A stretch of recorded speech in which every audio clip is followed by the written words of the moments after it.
শুধুমাত্র প্রয়াগরাজেই নয়, আমাদের বাংলাতেও রয়েছে একটি কুম্ভ, মাত্র কলকাতা থেকে কয়েক কিলোমিটার দূরত্ব। আগে হ্যাঁ, ঠিকই শুনছেন। আর যেখানে বসতে চলেছে এবারে আবারও কুম্ভ মেলার আসর। মাঘ সংক্রান্তির দিনে মুক্ত সঙ্গমে স্নান করতে ভিড় জমাবেন এখানেও বহু সাধুসন্তরা। হুগলির বাঁশবেড়িয়া ত্রিবেণী সঙ্গমে সেই অনুকুম্ভের মেলা হতে চলেছে এই বছর আবারও। তাই যারা মহাকুম্ভে পুণ্য স্নান করতে যেতে প্রয়াগরাজ পারেননি তারা আর দুঃখ করবেন না, কারণ এইবার কুম্ভের পুণ্য স্নান করতে পারবেন একেবারে বাড়ির সামনে বাঁশবেড়িয়ার ত্রিবেণী সঙ্গমে। নমস্কার, আমি রাহি। বাংলার গল্প বাংলায় গল্পতে আজ আমরা আপনাদের এমন এক জায়গার সঙ্গে পরিচয় করাবো যার সঙ্গে জড়িয়ে রয়েছে 700 বছরের পুরাতন ইতিহাস, যেখানে তৈরি হয়েছিল এক অনুকুম্ভ। প্রয়াগরাজে যেমন গঙ্গা, যমুনা, সরস্বতী 3 নদীর সঙ্গম রয়েছে, তেমনি ত্রিবেণীতেও রয়েছে 3 নদীর সঙ্গম। প্রয়াগ হলো যেমন মুক্তবেণী, হুগলির ত্রিবেণীকেও বলা হয় মুক্তবেণী। ত্রিবেণীতে অনেকে আবার দক্ষিণ প্রয়াগও বলে থাকেন।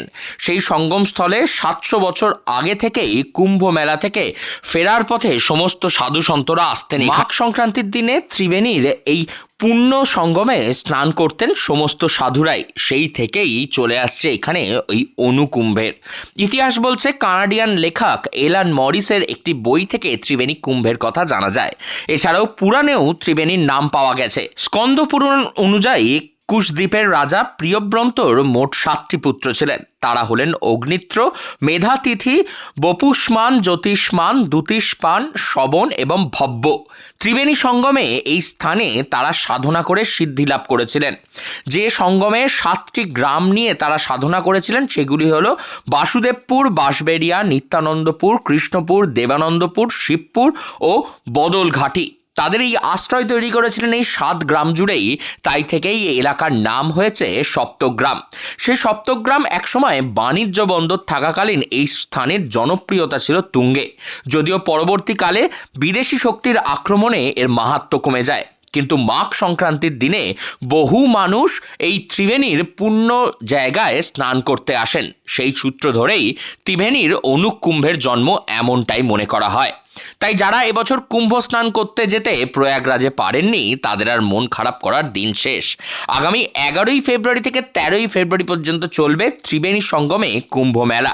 দেশ বিদেশ থেকে বহু সাধু সন্তরা এখানে আসবেন মাঘ সংক্রান্তির পুণ্যতিথিতে স্নানের জন্য। তাই যদি আপনিও পুণ্য স্নানের অংশ হতে চান তাহলে অবশ্যই এসে ডুব দিয়ে যেতে পারেন ত্রিবেণী সঙ্গম থেকে।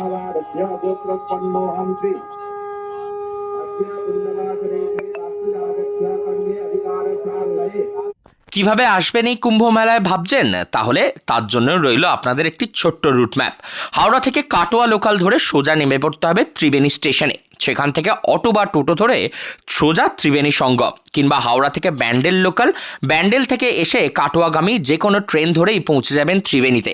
ব্যাস, তারপরেই চলে আসুন সেখান থেকে ত্রিবেণী সঙ্গমে আর এসে পুণ্য স্নান করে যান, যা মহাকুম্ভের পুণ্য স্নানের সমান, এমনটাই বলছেন এখানে আসা বিভিন্ন সাধু সন্তরা।